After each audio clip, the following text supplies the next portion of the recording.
Bonjour à tous, nous poursuivons avec la 4e Mishnah du 11e Pérek. La Mishnah nous dit,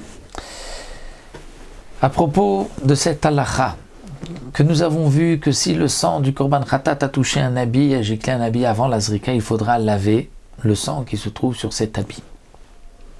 Aussi bien nous dit la Mishnah, Echad Beget, un habit de laine, un habit de lin, Vechad Asak, aussi bien un habit qui est formé de sac, c'est-à-dire sac à l'époque, c'était formé de poils de chèvre, Vechad Or, ou bien Echad Or, c'est-à-dire une peau qui est apte à devenir impure, comme nous l'avons vu dans la Mishnah précédente. Dans tous ces cas-là, si le sang a giclé dessus, Teunim Kibuz comme Kadosh, il faudra laver l'habit, la peau, le sac, Bemakom Kadosh, dans un endroit Kadosh, c'est-à-dire dans la Hazara.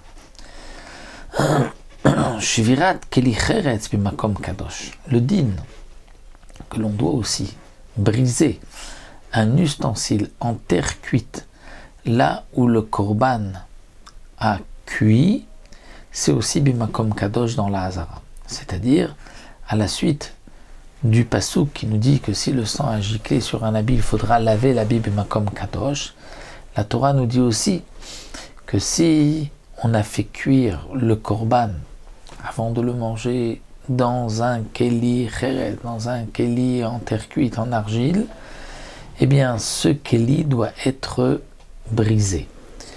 Et donc on apprend que le keli cheret doit être brisé comme le sang doit être lavé dans la Hazara, Bemakom Kadosh.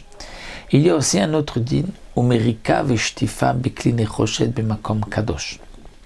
Il y a un din de Merika ou Shtifa. Madame nous expliquera par la suite la Merika et la Shtifa. Qu'est-ce que cela signifie? C'est-à-dire que le kli dans lequel on a fait cuire un korban, il faudra Merika veshtifa, il faudra le laver de l'intérieur, de l'extérieur. Nous verrons par la suite. Et ce din-là, il est même sur un keli nechoshet en cuivre ou n'importe quel autre métal. Eh bien, là aussi, lorsque on va faire cuire un korban dans un kli nechoshet, il faudra ensuite le laver à l'intérieur et à l'extérieur, bemakom kadosh, c'est-à-dire dans un endroit aussi saint dans la Hazara. Ze chomer bachatat mikodesh kodashim. Ça, c'est une particularité qu'il y a une chumra dans le korban khatat par rapport aux autres korbanot. De quel din il s'agit? Du din de kibbutz, puisque le sang, c'est uniquement le sang du korban khatat qui a touché un habit qui doit être lavé. Le din de Merika, Veshtifa et Shvirat Kli Cheres, ça nous verrons que ça s'applique aussi pour toutes les autres korbanot, que si le korban a cuit dans un ustensile en terre cuite, il faudra le briser, et si c'est un ustensile en métal, alors on fera la Merika Veshtifa, on va le rincer de l'intérieur et de l'extérieur. Nous verrons est-ce que c'est à l'eau froide, à l'eau chaude, ça nous le verrons Bezrat Hashem par la suite. Donc voici pour la 4e Mishnah B'Siyata Dishmael.